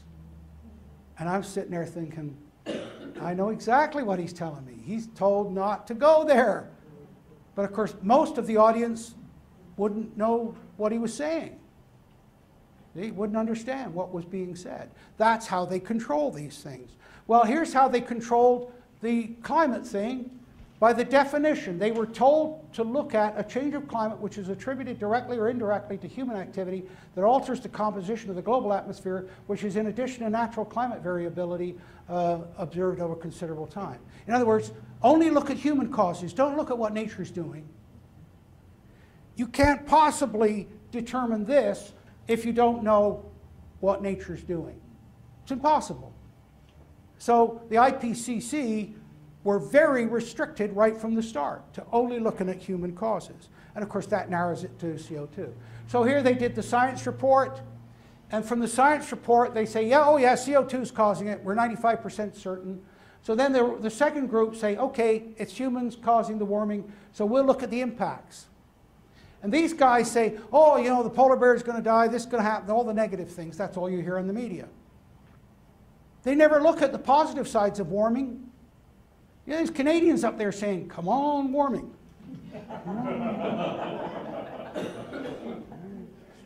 You never think about that. It's like an economist doing a cost-benefit study and only looking at the cost. It's exactly what's going on here. And of course, then they corrupt it even more. Because here's the science report, and then once all of this is finished, they keep that, they don't disclose that, they produce a summary report.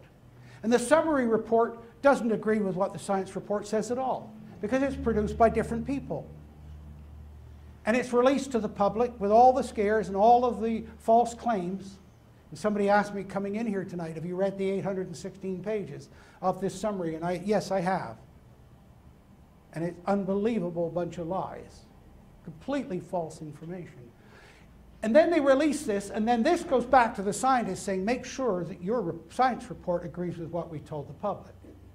This is like an executive doing a study of his company and then saying to the employees, make sure you find evidence to support the conclusions I've already reached. It's exactly what they're doing. It's exactly what they're doing. I love this. This is the cartoon. The other thing that's driving so much of this, of course, is the funding. This is Dr. Bagshaw, discovery of the infinitely expanding research grant.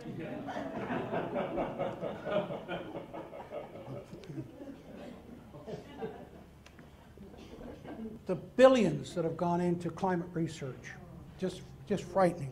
And yet they still can't forecast any better. Let's look at the data.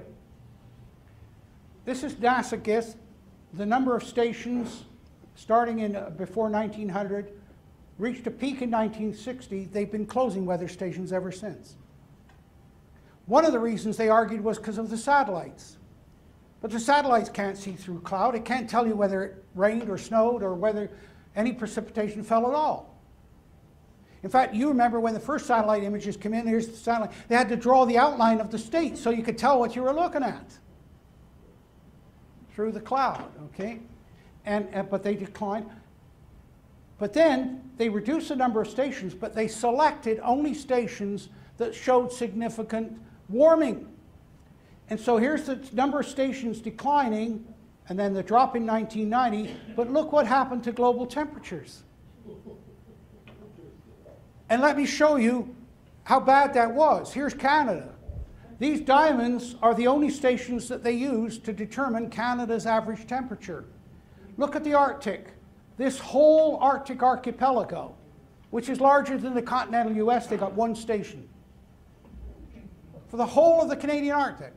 And I know Eureka, and I've been in there, and I've done studies with people. It's a uniquely warm spot in the Arctic. That's why they chose it.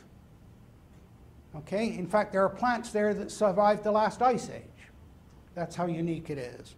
So when you start to look. There's a lawsuit that I've been part of in New Zealand, because what every government in the world has been doing is been lowering the historic record to make the slope of the temperature increase look greater than it actually is. This is for Auckland Airport. The blue line is the actual readings. The red line is the government adjusted readings. And here you can see what they've done for the whole of New Zealand. They've done that for every single country, every record in the world. And when we brought the lawsuit against the New Zealand government said, oh yeah, we'll go to court over it. And then a week before we were going to go to court, they said, oh no, we won't go to court. We'll have a commission of inquiry. Oh yeah, oh yeah. And who did they choose to do the commission of inquiry? The Australian Weather Bureau, who were doing exactly the same thing. I just got one record here. This is Ruth Glen. Here's the actual original, and here's the adjusted record. They've all been doing it. So they can claim that the temperature's gone up much more than actually happened.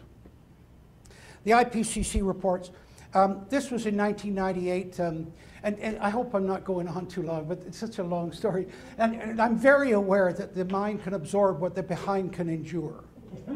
Okay, so I'm conscious of that. But this is one of the first bits of corruption. This is an upper atmosphere temperature record from 1955 to 1995. That's the actual record. Here's what went into their report.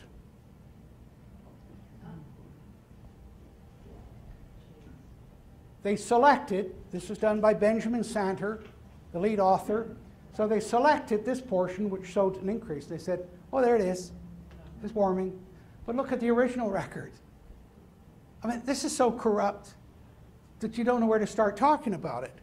And when Santer was challenged on this is what they had agreed to. I'll just show you. I think there's 3 here. Yeah. This is what they agreed to go into the report. All the scientists agreed. None of the studies cited above have shown clear evidence that we can attribute the observed causes to the specific cause of increased greenhouse gases. While some of the pattern-based discussed here have claimed detection of a significant climate change, no study to date has positively attributed all or part of climate change to man-made causes. Any claim of positive detection or attribution of significant change are likely to remain controversial until certainties in the total natural variability of the system. That's what they were going to put into the report. All of the scientists combined. Santer went off on his own, and when he submitted the report and it came out, this is what he put in there. There is evidence of an emerging pattern of climate response to forcing by greenhouse gases. Completely contradicts this. And he said, the body of statistical evidence in Chapter 8, when examined in the context of our physical understanding of the climate, now points to a discernible human influence on the global climate. But these guys said there was no evidence of that. But guess what the media picked up on? A discernible human influence. That became the headline in the New York Times. Santer, of course, said, oh, I'm having a nervous breakdown, I can't cope, and he went off to Lawrence Livermore, and he's still sciencing out there. I mean, just absolutely amazing. But we go back to this graph that I showed you earlier. This is the 1,000 years, the warming of the medieval optimum, and this medieval warm period. This graph created a great problem for them because it appeared in the first report in 1990. And it was produced by Hubert Lamb. And of course, here they were saying this is as warm as it's ever been. And people like me were saying, well, what about the medieval warm period? It was warmer 1,000 years ago. We had all this evidence to support that. This is testimony from David Deming, who I've known for 30 years. This is his testimony to the US Congress, so it's given under oath. And he said, with the publication of the article in Science, I gained significant credibility in the community of scientists working on climate change. They thought I was one of them. Sounds almost paranoid, doesn't it? But one of them. Someone who would pervert science in the service of social and political causes. So one of them let his guard down. A major person working in the area of climate change and global warming sent me an astonishing email that said, we have to get rid of the medieval warm period. We have to rewrite history. Can you imagine? We have to rewrite history. And that's what they did. And they produced this graph, infamously called the hockey stick. Right? And to be full disclosure, the person that produced this is Michael Mann, who is at Penn State. He is now suing me. I have a large lawsuit against me by him because I showed how they corrupted the data and what they'd done. And the interviewer said, what do you think about Mr. Mann? And I flippantly said, he's at Penn State, but he should be at State Penn.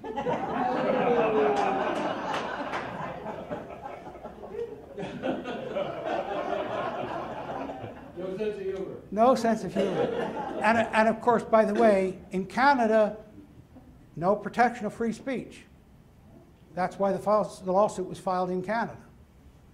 I would never have had the lawsuit here in the US.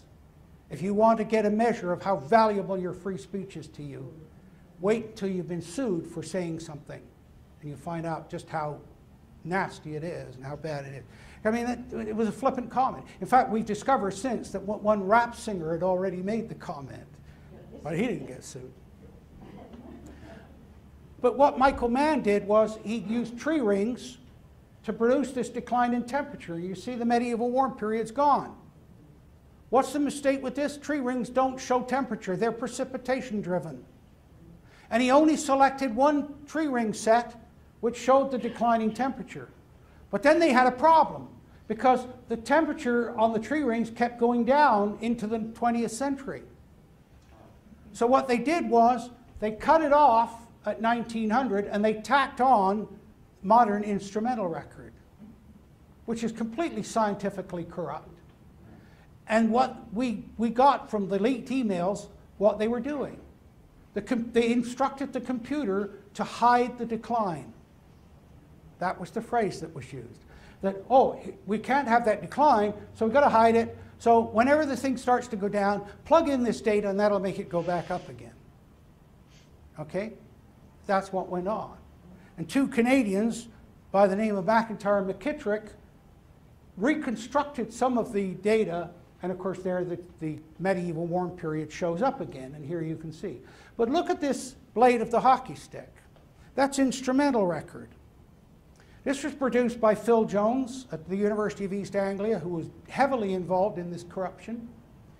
And he claimed the global average surface temperature increased by 0.6 to plus or minus 0.2 in the late 19th century. So the temperature went up 0.6 degrees in about 120 years. That's what he claimed. But look at this. 0.6 degrees plus or minus 0.2. This is a range of error of plus or minus 33%. It's meaningless. It's like the radio station said, well, we've done a poll for this vote coming up, and it's accurate to within plus or minus 33%. But that's in the official report. It's in the official report.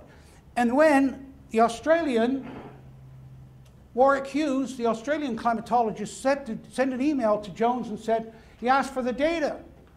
He said, show us the data. How did you get this blade of the hockey stick? And this is what Jones replied. With 25 years or so invested in the work, why should I make the data available to you when your aim is to try and find something wrong with it? I mean, people don't believe that this is going on amongst world-class scientists. That's the problem.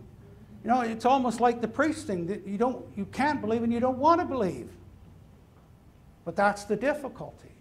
And so, of course, and by the way, and in the leaked emails, Jones is saying, I hope they don't find out that they can get the data through freedom of information. And so they found different ways to hide the data. Finally, they got pushed hard enough, and oh, lo and behold, Mr. Jones lost his data. He lost his data, okay? And Michael Mann, of course, is now refusing to disclose his calculations of how he made the hockey stick. Right? He's refusing to disclose it. And you remember the old math exam in school? Show your work. Show your work. Right? Because you might have cheated from your neighbor. Right? Very quickly at the end here, omissions. In the computer models, they leave out so much because they're only looking at human causes. I don't know how many in the room know this. This is called the Milankovitch effect. We've known about it since 1863, or most of it. The orbit of the Earth around the Sun changes from almost circular to extreme ellipse. That's going on all the time, a constant changing, caused by the gravitational pull of the planet Jupiter, okay, or primarily by that. The tilt of the Earth is constantly changing from 24.5 to 21.9. Tilt's constantly changing. We tell everybody it's 23.5 degrees, but that's just close enough for government work. Change the tilt by 1 degree and think what happens to the latitudes of, you know, the Arctic Circle, Antarctic Circle, the tropics. The whole distribution of energy changes. And then what's called the precession of the equinox, the day on which the days and nights are equal length, is constantly changing. And you want proof of that? We have to keep upgrading our calendars because they're fixed and nature isn't. If you go back and look at the Hudson Bay Company journals in Winnipeg and you look at September the 3rd is followed, or September the 2nd is followed by September the 13th. The government of Britain in 1752 ordered to add 11 days to the calendar. Okay? There were riots in Britain. People died in the riots in Britain. And because people thought the government had shortened their lives by 11 days.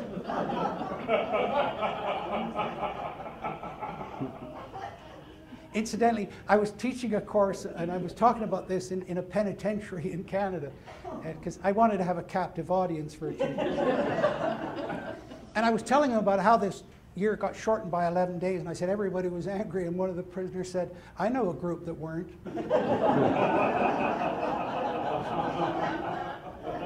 It's all relative, isn't it? And so all of these changes are going on all of the time. They're not included in their computer model because they say, oh, these are long-term changes. No, every single year the tilt's changing. Every single year the orbit's changing. And you're telling me this is a forecast for 100 years. This is significant, but they don't include it. And they don't include this. They don't include the fact that cosmic radiation from the sun, the amount reaching the Earth, is determined by the strength of the sun's magnetic field. And so as the sun's magnetic field strength changes, cosmic radiation reaching the lower atmosphere determines the amount of cloud cover on the Earth. So it's like putting up a screen in the greenhouse. And I'll show you just this one graph. The blue is the low cloud cover, and here's the cosmic radiation variation. None of this is included in their computer models, yet we've known about it since 1991. These are major, major causes of controls of climate change, not included in their computer models. We've known for decades about sunspot numbers, and of course, remember I showed you that little ice age? This is another painting. This is called The Great Frost by Jan Griffier, and it's the Thames in 1683.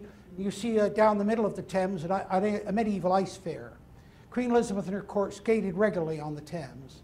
And you can see St. Paul's Cathedral here, Westminster Abbey, Lambeth Palace. And again, the ice, as I said, was 3 foot thick that particular year. There's a coach and 4 horses out on the ice, so it gives you an idea. Now, the last time that you had ice of any significance on the Thames was in 1836. Some wag has said that the Thames doesn't freeze over anymore because they built the Houses of Parliament here and the hot air from the politicians is But the correlation between sunspot numbers and global temperature is, of course, because of the cloud cover and the sun's magnetic radiation. None of this is included in their climate models. The current situation is, here's cycle 23, 2010. We're down to sunspot numbers this year comparable to around 1800. And so, of course, the Earth is cooling down. Will continue to cool down because the sunspot numbers are declining, solar activity is declining. And we're expecting that to cool to at least till 2037. But what's the government doing? Preparing you for warming. Exactly the wrong direction. They're better to do nothing. Actually, that sounds good for government. And so we end up with this situation. These are 2 cavemen, and I'll read the caption. It says, something's just not right. Our air is clean, our water is pure, we all get plenty of exercise, everything we eat is organic and free range, and yet nobody lives past 30. Kind of sums it up, doesn't it? Kind of sums it up. But of course, a lot of people want to go back to these conditions. I can tell you, having talked with Aboriginal people all across Canada, the elders, they say, you crazy? The good old times? No, it never existed. And maybe that's part of the problem. Maybe we have become so successful, we've become complacent in what I call the complacency of superabundance. That people can't imagine shortages. They can't imagine being without. And it was brought home to me one evening when our power went off and my children said, we're going to go down to the basement and watch television till the power comes back on again. It is at that level of detachment for the young people, unfortunately. It really is. And so, as I say, I've summarized all this, and I'm very grateful Ken Kaufman, my publisher here in Mount Vernon, has helped with me and his good daughter Stacy with this book, The Deliberate Corruption of Climate Science. But I hope I've given you a brief insight there. I mean, there are so many other stories of corruption and misdirection, but at least it gives you an idea of why I talk about the deliberate corruption of science, because that's what it is. It's premeditated. And just like with murders, murders of passion are one thing, but premeditated murders are a completely different situation. So for that, I thank you for inviting me, and I thank you for your attention.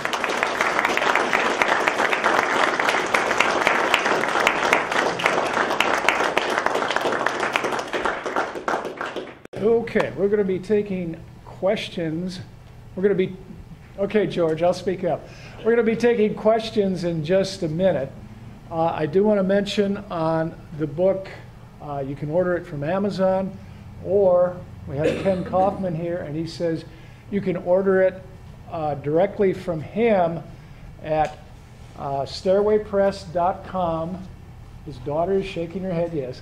stairwaypress.com/Skagit, and you get a discount. And Ken's got his own book coming out, has come out, that I'm going to be reading here pretty soon, so that should be enjoyable. One other thing I wanted to inform Dr. Ball that Paul Ehrlich, I don't know if you know him personally, but you're probably unaware that he just came out with a new prediction. He says very soon we'll be eating each other. We're going to revert to cannibalism. I'm not kidding, he did. So, It's one of the values of university. They keep these people out of harm's way.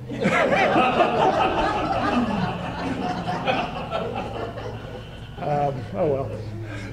Anyway, if Any you questions about anything?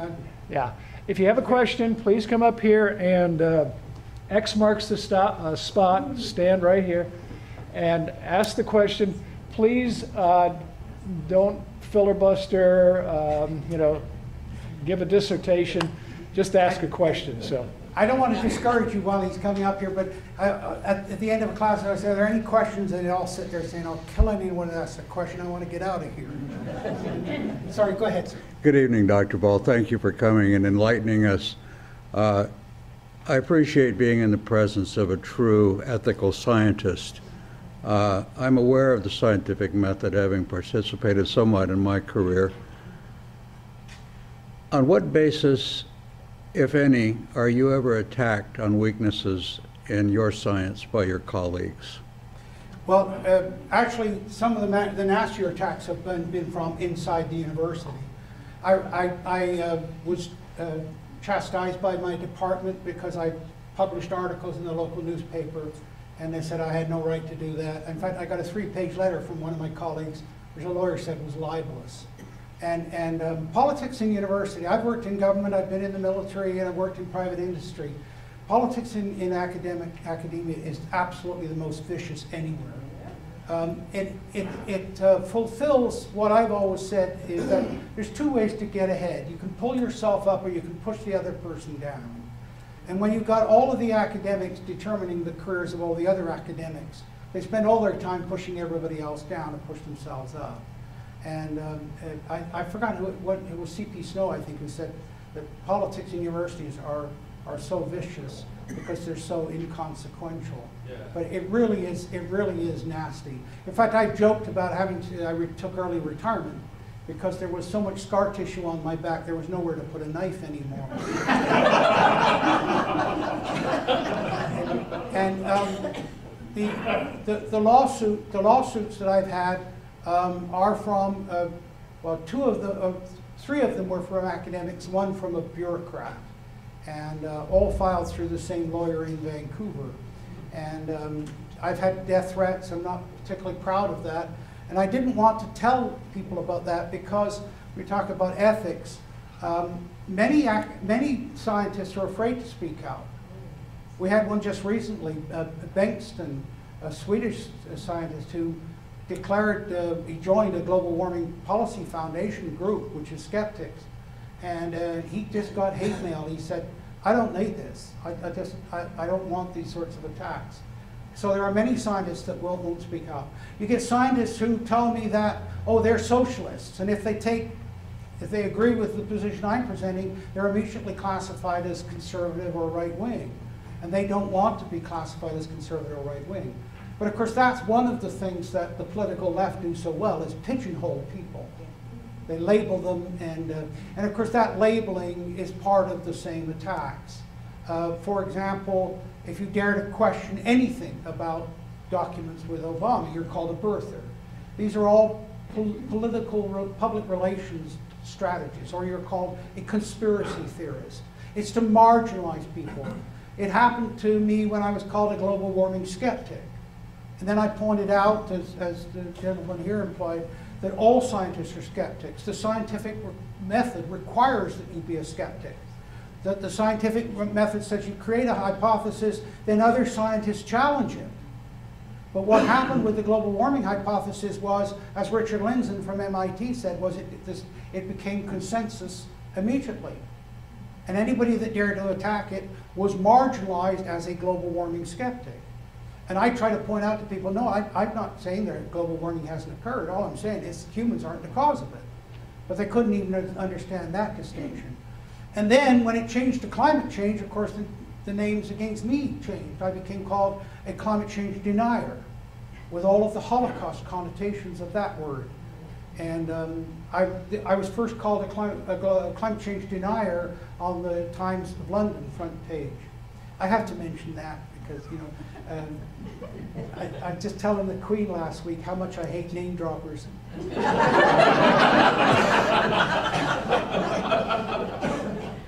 but you know, as I said, the word denier is deliberate with the Holocaust connotations attached to it. And the frustration, though, is in the long term for me, the damage this is doing to science and to the environmental issue. As I said, the credibility of science.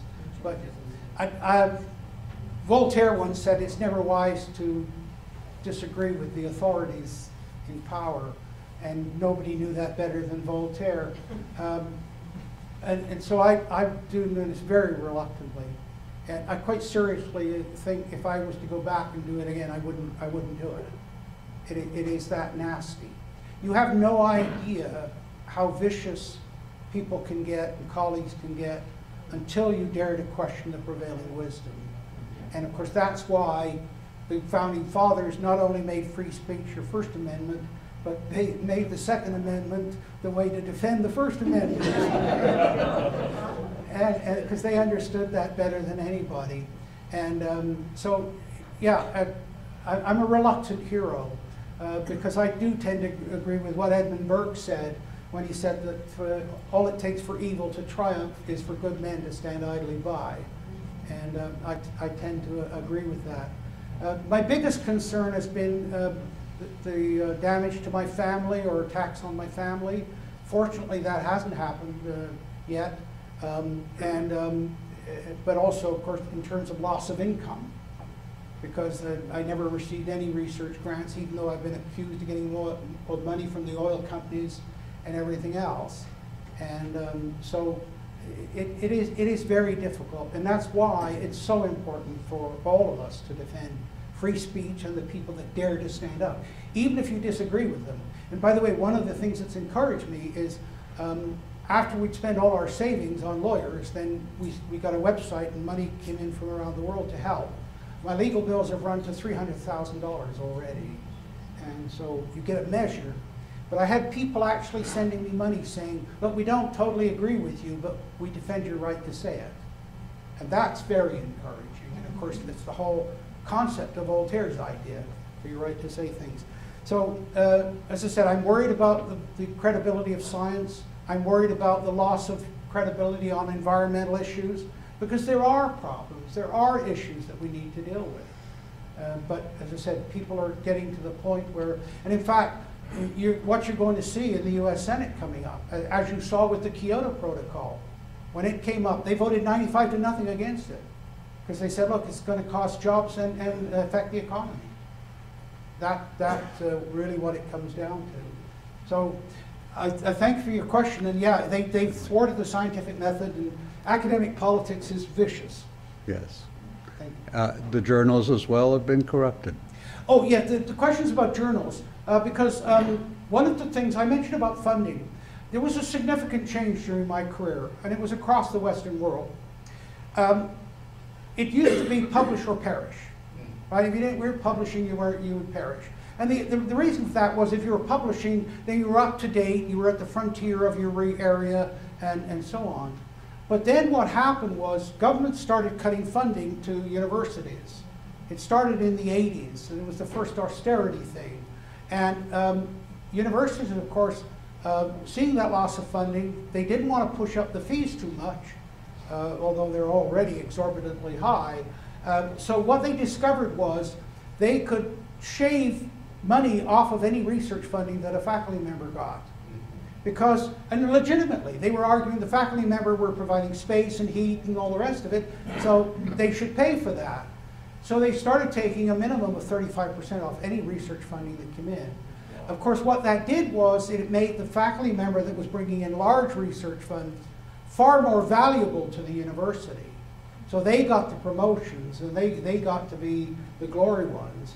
So that was one of the major shifts in funding. But the question was asked about the journals, because the journals, it used to be to get published, you had to pay some of the journals to publish your stuff.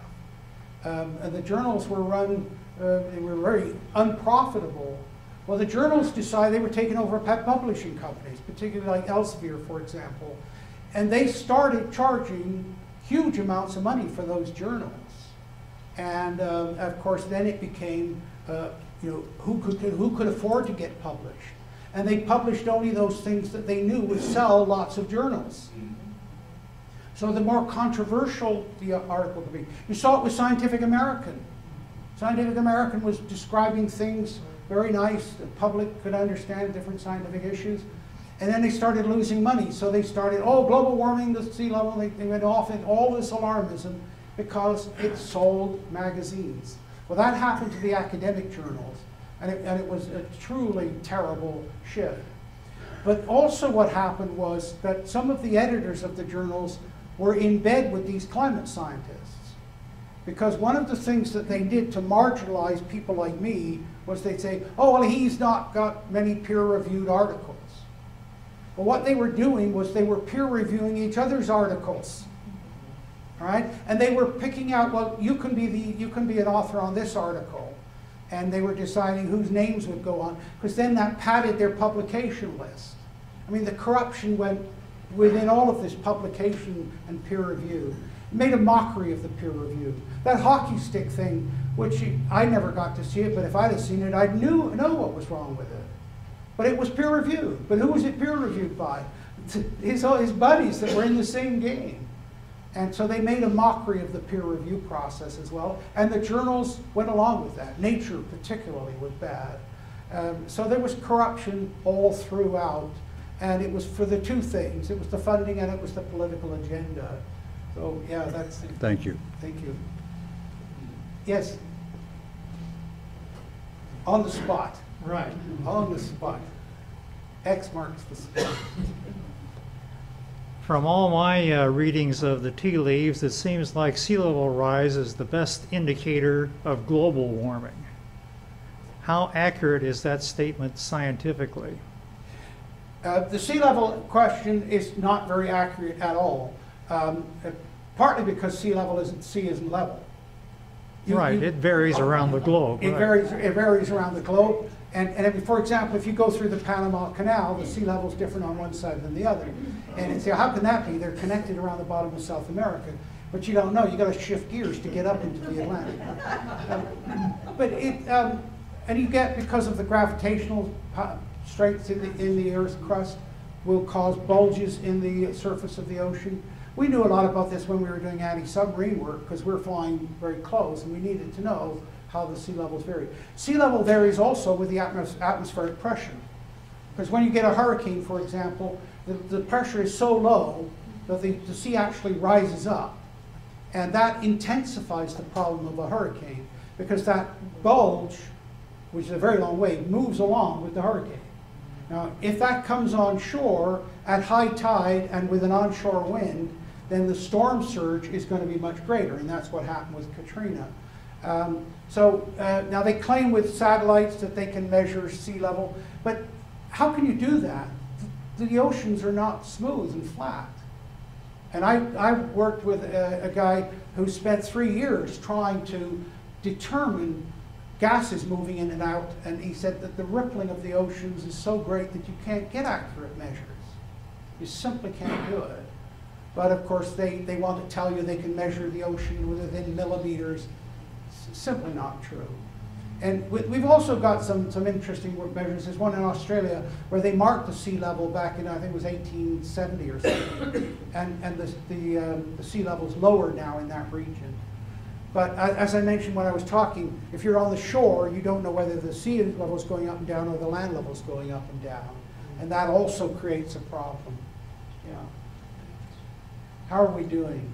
Remember to step on the X. Right on the X. I put the X there.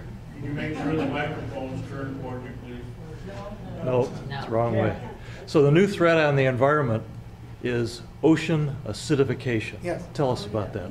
Okay, ocean acidification, which is of course being pushed very strongly here in your state by a mussel farmer out on the coast. And we won't get into the politics of that.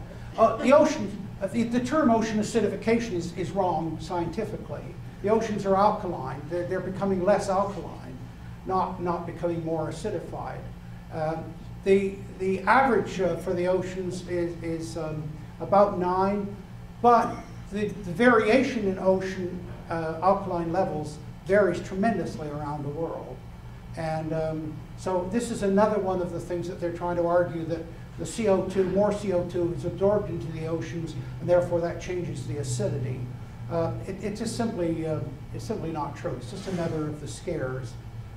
But what can you do about it? They get the headline, and then that's where it ends. And that's all they're interested in. They never follow up on the other side of the story, and that's the difficulty. But yeah, what's changing, by the way, now, the next issue is going to be water. Because in that list I showed you, the Club of Rome, they list water shortages. There's no shortage of water in the world, none whatsoever. There's variations in the availability of water. Distribution is unequal. And is that like income inequality? I'm very attuned to what's going on, you know. And I mentioned earlier about Canada having 1/3 of the world's fresh water, and the NAFTA all being all about that. But there really is no water shortage, but they want to make that the next issue. And in fact, if you go to your Google, you Google peak water, they're already talking about peak water. And in fact, it was a Professor Gleick from where else? Stanford, who is pushing this idea, in fact created the term peak water, and it suggests that the world's reaching its peak of water and then we're going to run out of it. And again, it's absolute harem-scarum nonsense. But that's the issues. Go ahead. Go ahead. Oh, thank you very much for your talk, and your ability to keep your sense of humor throughout all this is wisdom for all of us. I love gossip too. I live out in the islands, and we've kind of got a network of former Stanford graduates out there who are a bit of a challenge to all of us. Yeah. I wanted just to kind of ask, maybe it's kind of one of the closing questions, but what do you see as the end game?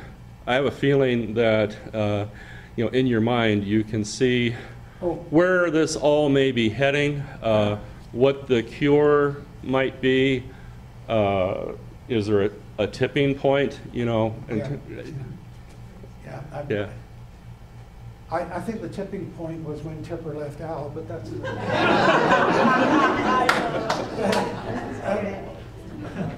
yeah, the question is, well, the motive, of course, was implied in that comment by Maurice Strong. They want one world government, right? And they think that nationalism and individual nations simply have got to disappear. And that's why they wanted something that was global in its threat, and argued that no one government could manage it. They came very close.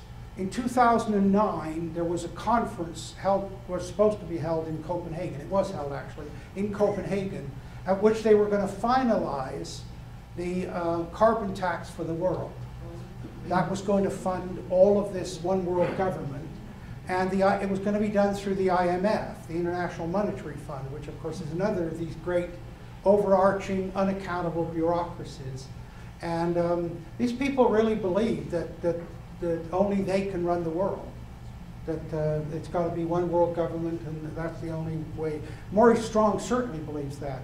Maurice Strong grew up in southern Manitoba on the prairies in the dirty 30s, so he, you know, the hard times, you could see why he had a leaning towards socialism.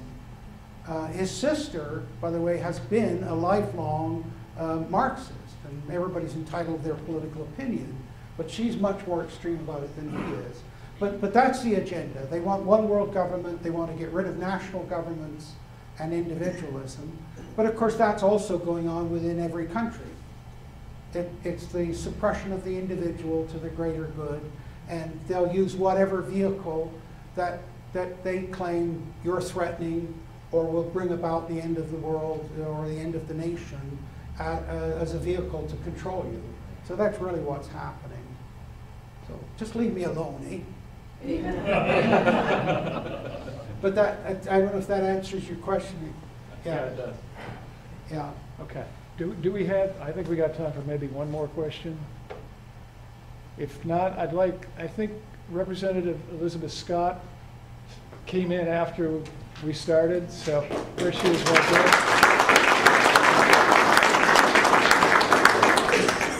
So, anyway, Professor Ball, it's been a delight. I really enjoyed that. So thank you very much.